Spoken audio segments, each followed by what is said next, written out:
Hello everyone. तो आज हम सोशल जस्टिस का एक क्वेश्चन देखने वाले जो कि टॉपर के आंसर कॉपीज में से उठाया है मैंने।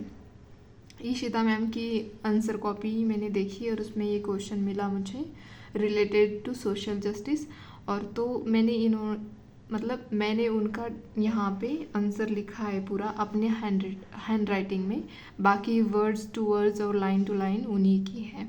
ठीक है, बस हमें ये नोटिस करना है कि उन्होंने कैसे इस क्वेश्चन को टैकल किया, कैसे लिखा है इस क्वेश्चन को, इस क्वेश्चन की जो डिमांड है उसको कैसे फुलफ़िल किया है, वो सीखना है हमें।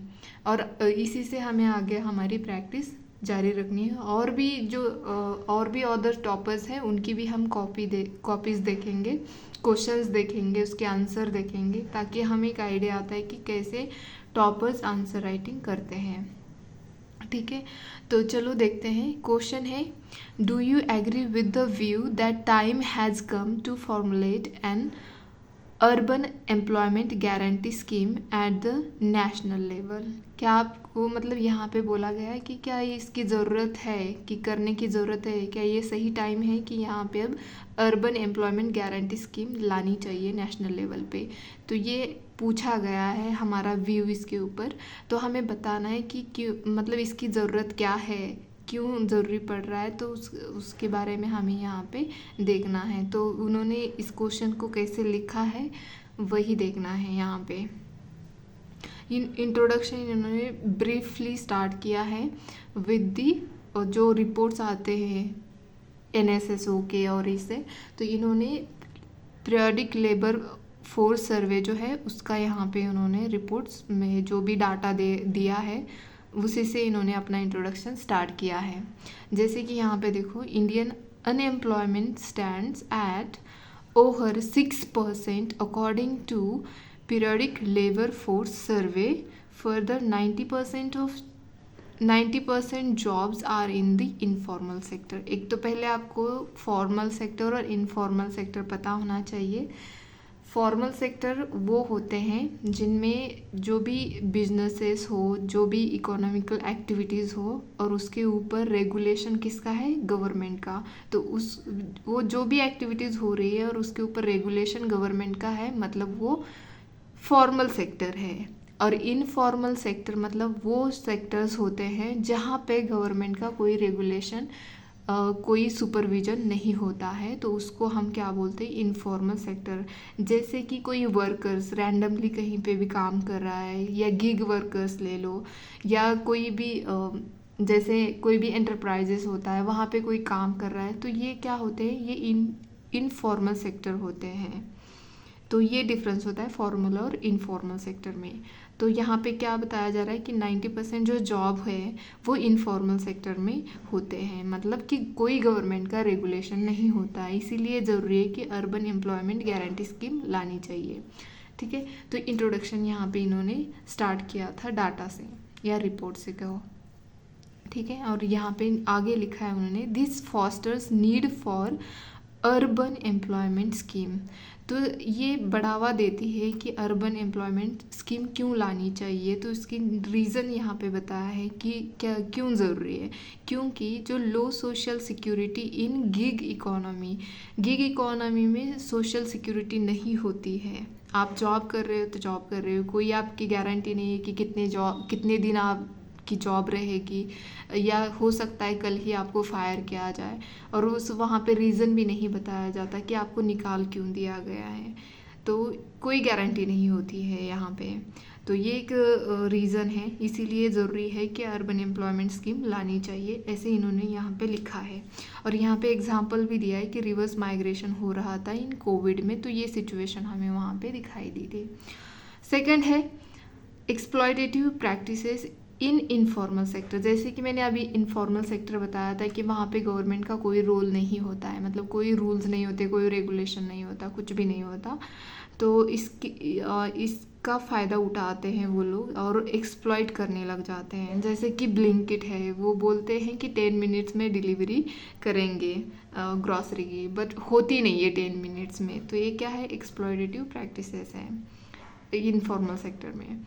नेक्स्ट लिखा है इन्होंने, women LFPR is abysmally abysmally low मतलब पुअर है at 23% and lower for urban women's, मतलब ये बहुत ही ज़्यादा कम मात्रा में होता है या पुअर ही कह लो एकदम से।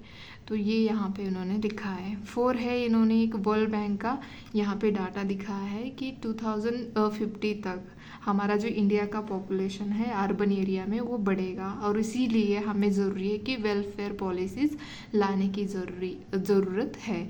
तो अगर अर्बन एम्प्लॉयमेंट स्कीम आती है, गारंटी स्कीम आती है, तो इससे क्या होगा, वेलफेयर ही होगा ना।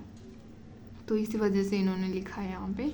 नेक्स्ट लिखा है 5th वाला पॉइंट इन्होंने यहाँ पे लिया, ऑगमेंट जो हमारी MG नरेगा है of rural economy bye assuring standard of living in urban areas.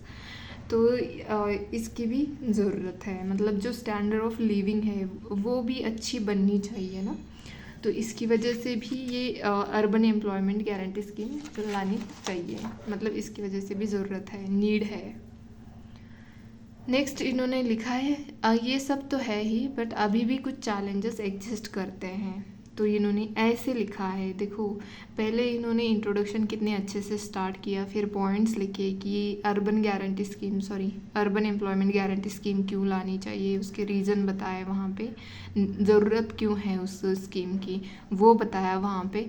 अभी फिर बता रहे हैं कि यहाँ पे कुछ चैलेंजेस भी एग्जिस्ट करते हैं, जैसे कि इससे क्या हो सकता है कि बर्डन ऑन पब्लिक एक्सचेकर के ऊपर बर्डन भी आ सकता है, ये भी एक चैलेंज हो सकता है। और low level of skill development, लोगों के पास स्किल नहीं है, जैसे कि 5% से भी कम लोगों के पास स्किल है, तो ये भी एक चैलेंज हो सकता है इसमें। मतलब अगर ये की स्कीम आ भी जाती है तो इसके अंदर क्या क्या चैलेंजेस है वो यहाँ पे लिखे हैं उन्होंने। तो inefficiency of MG NREGA creates lessons, तो ये भी एक मतलब यहाँ पे हमें लेसन मिलता है ना MG नरेगा से ही कि कितनी इनएफिशिएंसी है, तो ये भी एक चैलेंज है। नेक्स्ट लिखा है इन्होंने कि अभी क्या करना चाहिए, मतलब क्या नीड क्या है, तो connect between industry and government को कनेक्ट करना चाहिए। जैसे कि जो मारुति अप्रेंटिसशिप की जो एक उनकी मतलब इसमें क्या किया जाता है कि स्किल दी जाती है, आपको सिखाया जाता है कि कैसे क्या करना चाहिए, तो इसकी भी ज़रूरत है। और इंडस्ट्रियल रिवॉल्यूशन 4.0 रिक्वायर स्किलिंग, तो मतलब इसकी भी ज़रूरत है इंडस्ट्रियल रिवॉल्यूशन 4.0 की। और टेक ऑफ मैन्युफैक्चरिंग सेक्टर, तो इसकी भी ज़रूरत है। तो ये यहाँ पे इन्होंने लिखा है 3 पॉइंट्स में लिखा है, क्योंकि ये क्वेश्चन जो है वो 10 मार्कर क्वेश्चन है और 150 वर्ड्स में इसको लिखना चाहिए। तो इन्होंने बस यहाँ पे 3 पॉइंट, यहाँ पे 3 पॉइंट, मतलब ये लगभग 6 पॉइंट्स हो जाते हैं। तो यहाँ पे इन्होंने कंप्लीट किया, मतलब जो भी क्वेश्चन की डिमांड है उसको फुलफिल किया है। और लास्ट में इतना अच्छे से कंक्लूड किया कि India needs to promote labour intensive industry like FPI, मतलब foreign portfolio investment, urban employment guarantee can have united benefits. मतलब इससे क्या हो सकता है, अगर जैसे फॉरेन पोर्टफोलियो इन्वेस्टमेंट अगर आती है तो इससे क्या होगा कि एक सबको ही एक यूनाइटेड बेनिफिट्स हो सकता है। इस तरह से इन्होंने कंक्लूड किया है। तो मुझे तो पर्सनली अगर पूछोगे तो ये क्वेश्चन, मुझे इनकी जो स्टाइल है क्वेश्चन लिखने की या ये जो भी कंटेंट यूज़ करती है, कितना मतलब टू द पॉइंट यूज़ करती है, ज़्यादा कोई इलेबोरेट नहीं करने की ज़रूरत पड़ती, फिर भी हमें समझ में आता है। इन्होंने पॉइंट्स में लिखा है फिर भी हमें समझ में आता है। अगर आपने नोटिस किया होगा तो शुरुआत में आपको दिखाती हूँ मैं, यहाँ पे इन्होंने बिल्कुल देखो पॉइंट लिखा है फिर एग्जाम्पल लिखा है, मतलब कितना आपको समझ में आ जाता है कि ये बताना क्या चाहती है। तो बिल्कुल इन्होंने पॉइंट, फिर यहाँ पे डाटा भी अगर इन्होंने मेंशन किया है, कहीं पे फैक्ट्स भी मेंशन किया है, तो कितना कंसाइजली किया है।